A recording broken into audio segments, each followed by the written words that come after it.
Every month in Afghanistan sees more bombings, more civilian casualties, more suffering, as both the Taliban and Daesh mount fresh attacks and US forces under President Trump continue to support the country's beleaguered government. We sent correspondent Sue Turton to ask the American general in charge if and how this war will ever end.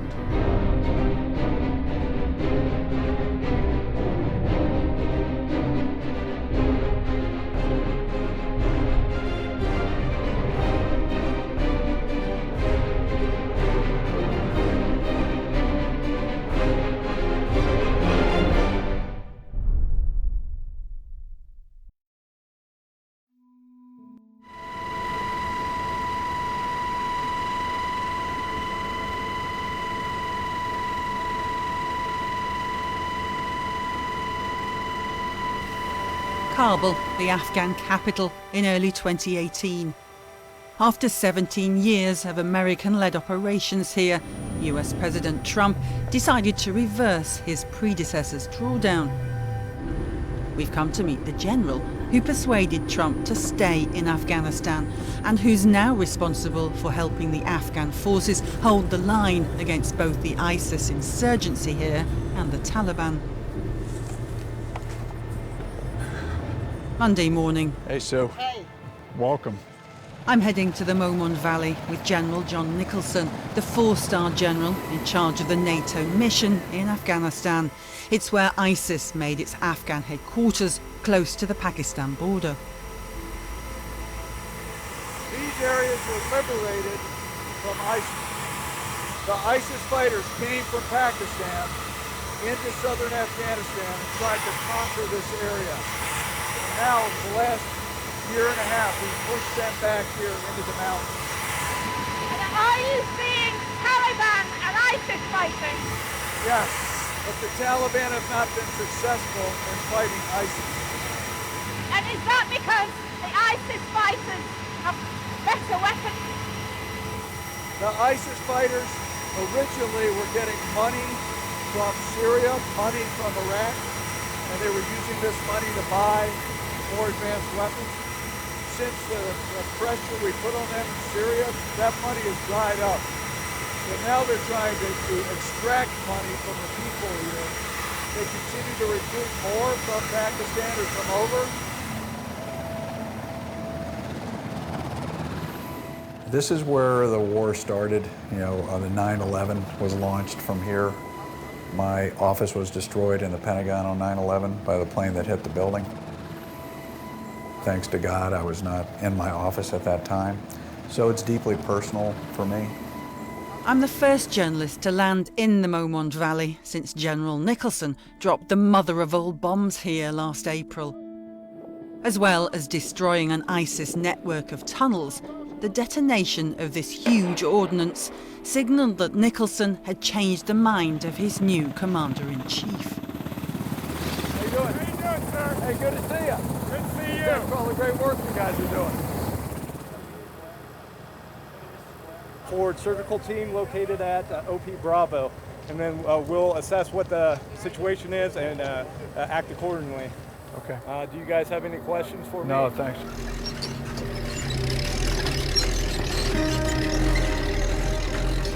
Who is ISIL in Afghanistan? The fighters in that particular valley are primarily, and I mean 80%, from the Orakzai Agency of Pakistan, and they are Pakistani Pashtun, former members of the Tehrik-i-Taliban Pakistan, who formally applied for membership in ISIS, and they attempted to establish a caliphate with Jalalabad as their capital.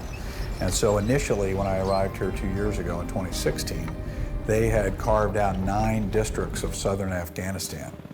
Since that time, in the last 2 years, we have driven them down into about 3 districts. ISIS Khorasan, as they're known here, soon became another proxy power in Afghanistan's propaganda war, but theirs was the most brutal. This online video shows them executing locals using landmines.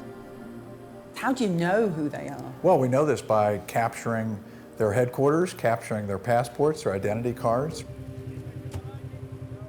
So some of these people have gone from Government-controlled, Taliban-controlled, to ISIL-controlled, to back to government-controlled again. Yes, ma'am. Yes, Yeah, isn't that something? They get kicked around, the Afghans in Yeah. this part of the Oh, yeah. world. How you doing, my friend? Assalamu alaikum. A group of elders and a youth leader who recently returned to the valley after ISIS-K was routed have been invited to meet the general, with a NATO photographer on hand, keen to record how the US is here at the consent of the people. In August, our president talked about staying here in Afghanistan. This was a big decision for the United States. It's because you're fighting these terrorists, ISIS, here in Afghanistan. You're fighting on behalf of us. One of the big differences of this strategy is that we're not leaving based on a timetable. The timetable was President Obama's. His drawdown had left General Nicholson facing a rejuvenated Taliban. When President Trump took office, he was rumoured to be about to sack Nicholson and pull out completely. So the general went to Washington and in very un-general-like language told the senators that they were far from winning. In your overall commander's assessment, are we winning or losing? Mr. Chairman, I believe we're in a stalemate. This is the highest concentration of terrorist groups anywhere in the world. We believe, as we said, that our operations in Afghanistan directly protect the homeland. We need a strategy to succeed. And if we can know that strategy, which is being developed, I can assure you, you will receive the bipartisan strong support. But we need to know what assets the Congress can give you. Nicholson pulled off a presidential U-turn.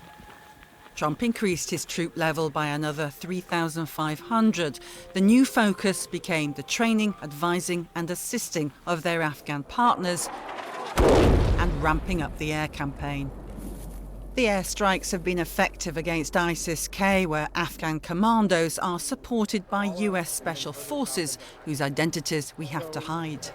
ISIS-K is sitting right now about a click and a half further south of that Y in the village of Karwa. Okay, and about how many fighters do you think? We're estimating around 20 fighters right there. Just talk to me about your fight against ISIS. How do they differ as a fight against, say, the Taliban? Are they different? طالبان شکلی تکتیکی جنگ میکنه که خود کوشش میکنن بعد از جنگشون خود زنده بکشن اصلا. ولی داعش به شکل فدایی میگه تا آخرین مرحله که ما کشتمشون باید ضربه بزنن. Do they use civilians as human shields when they're fighting? Is that a typical Yes, where they they'll use use their kids. When they came in, they were holding kids up, making sure the aircraft can see the kids.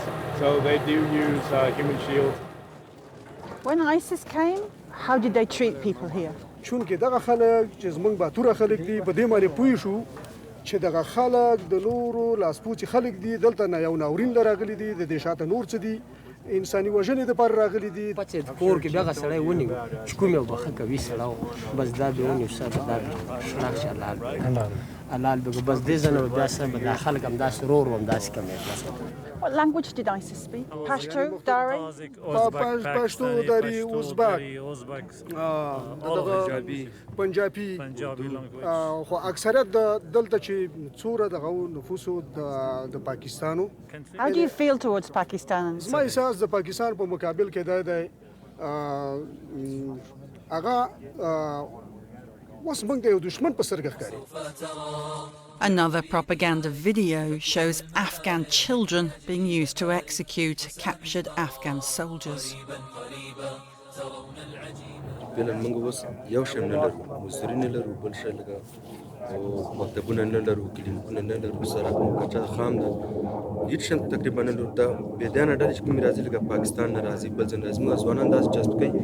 We see the weapons here, the battle here, the fight here, but actually the fight is as much in here for the young people as it is in here. It's the ideological fight.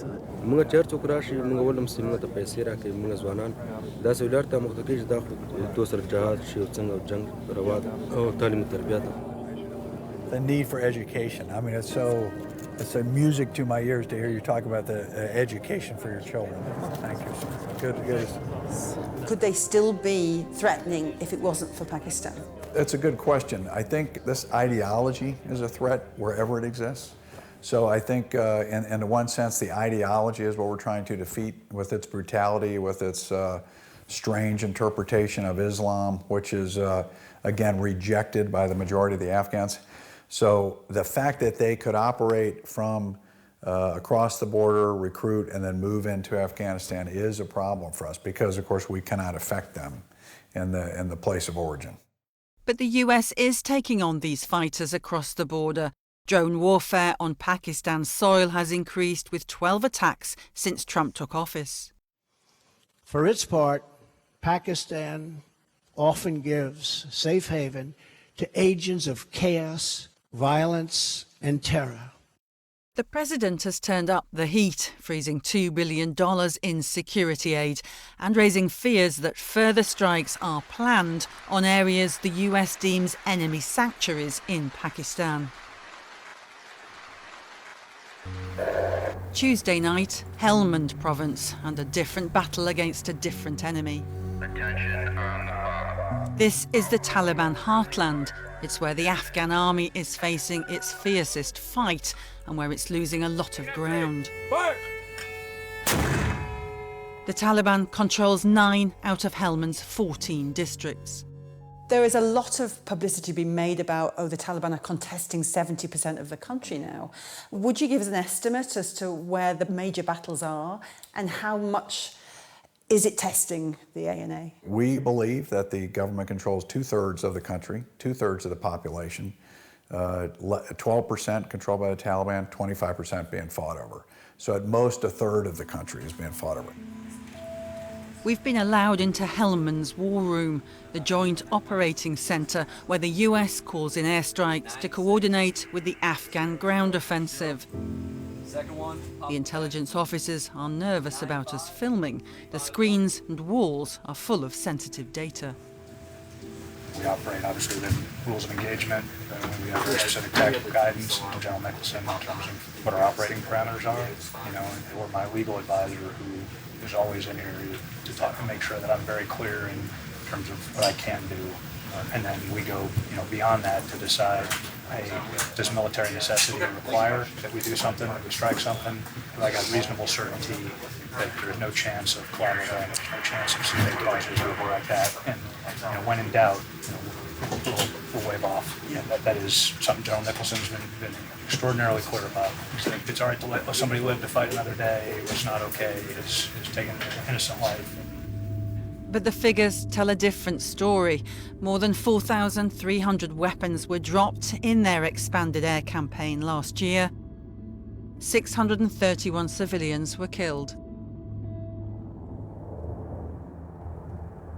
I guess nowhere really more than here, looking out over one of the biggest former camps in Helmand, sums up how the foreign presence has changed here in Afghanistan. And thinking about the numbers, at its height just here in Helmand, there were tens of thousands of foreign soldiers across the whole of Afghanistan. It was over 120,000. And 17 years on, that figure has just got so small. Here, less than 1,000 foreign soldiers across the country, more than 15,000. Many people are looking at those figures and thinking, well, how can that few a number win the peace when over 100,000 couldn't? The forces couldn't win this war with over 100,000 foreign fighters in the country. How can they do it with so few now? Yeah, well, the difference is that the Afghan army is doing the fighting. So when we had 150,000 foreign forces here, the Afghan army was much smaller. Now Afghans are flying their own UAVs, they're flying their own aircraft, they're shooting their own artillery, and they're closing with the enemy and defeating them. And so this is what's going to win this war. But a win feels a long way off here in Helmand. This is our ICU room.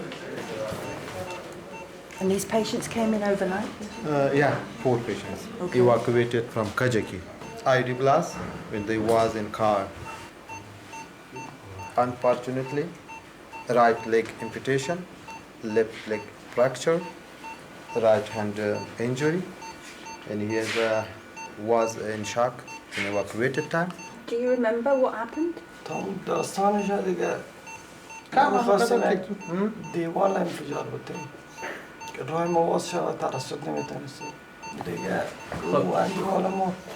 پاش آمد سر ماین انفجار کرد ما او دوست دیگه هم گرفتم دوست گردن من انداختم میبردمش از سایه جنگ ببرمش بیرون در یک سید را بود یک دروازه بود تا از این پای مامانم بیرون سر خودم انفجار کرد این دوستان بود کرد بعد از او بچه دیگه از او سو آمد و نجات ما او را ماین پرم 3-4 تا ماین بودن سر 4 نفر ما انفجار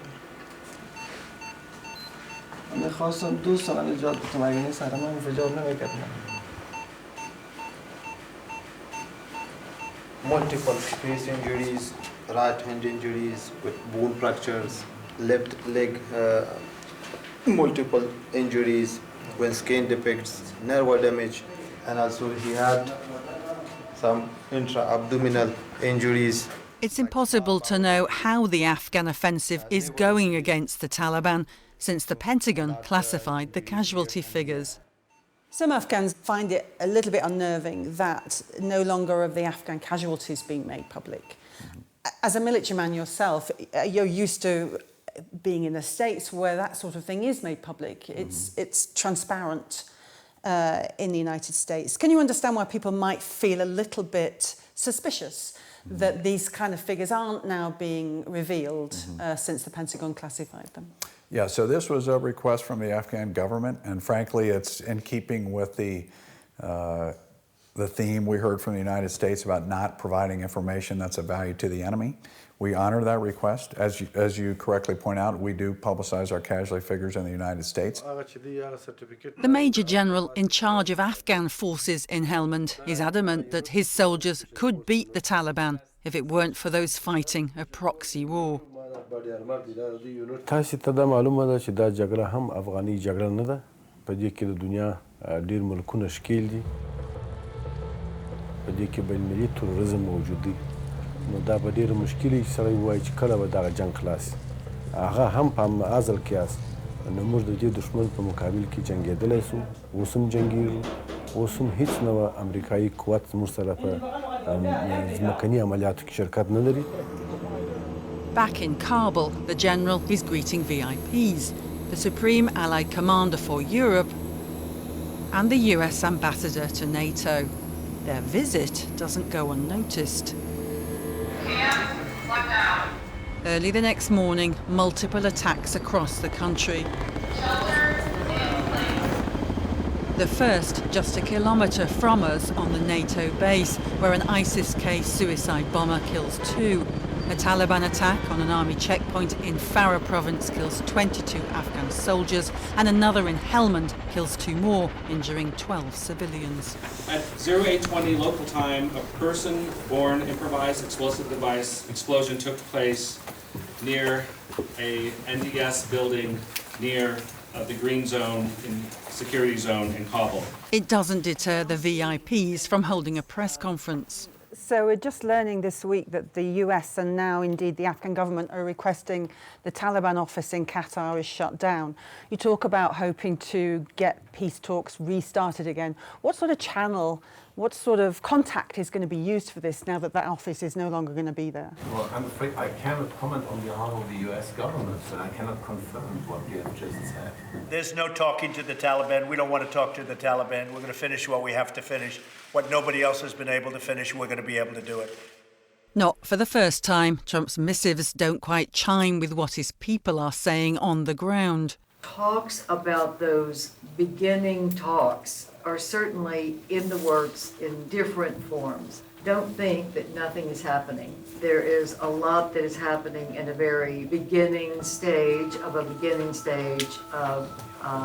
a way forward. The next day, I leave the base to make a pre-arranged phone call with the Taliban. Is there any peace talk going on with the Americans or with the Afghan government? Are you open to peace talks?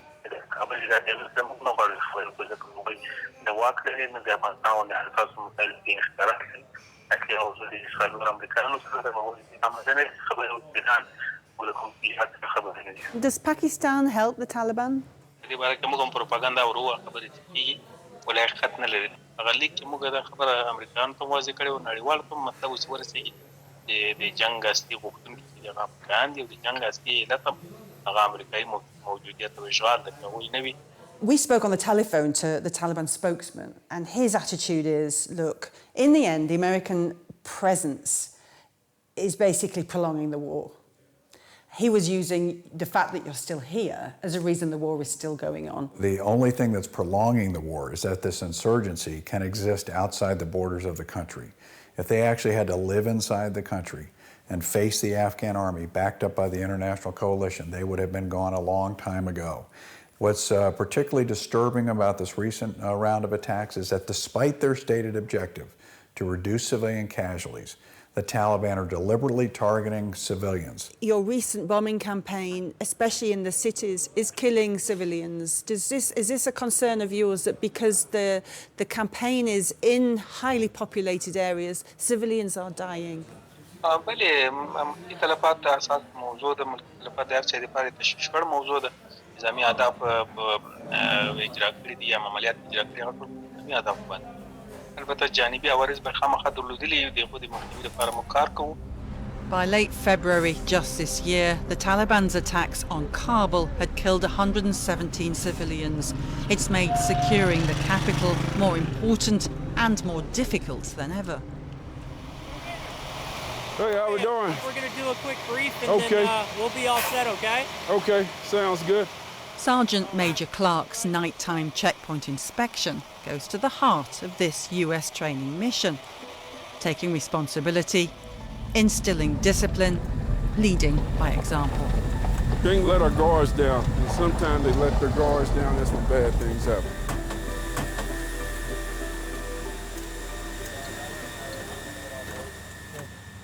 So I want to ask them a couple of questions. How many patrolmen he have here at this checkpoint? 23 people.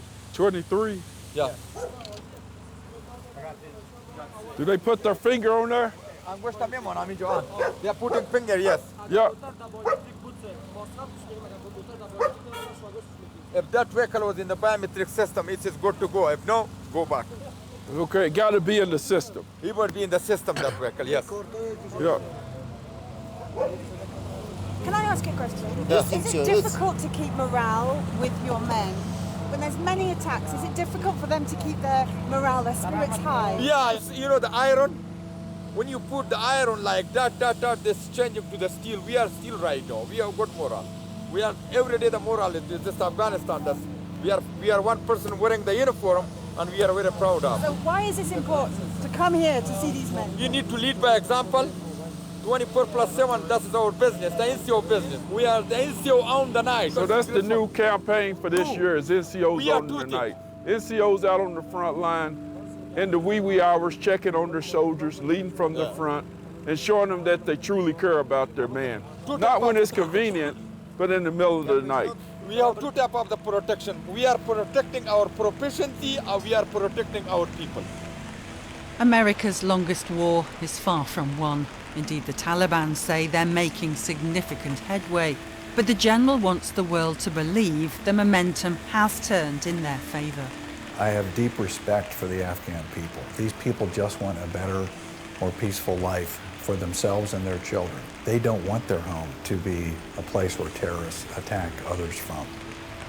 I've had many friends who have fought here and died here, soldiers who work for me, and then many great Afghan friends and comrades who I've served alongside. The fight that they are fighting against terrorists is not only on behalf of Afghanistan, it's on behalf of all of us. This conflict is driven by foreign interests. The US is here not to help Afghans, but to protect Americans back home. The Taliban and ISIS-K have their own foreign benefactors.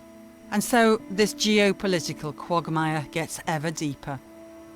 The general may have no timetable for withdrawal, but is his president committed to the long game?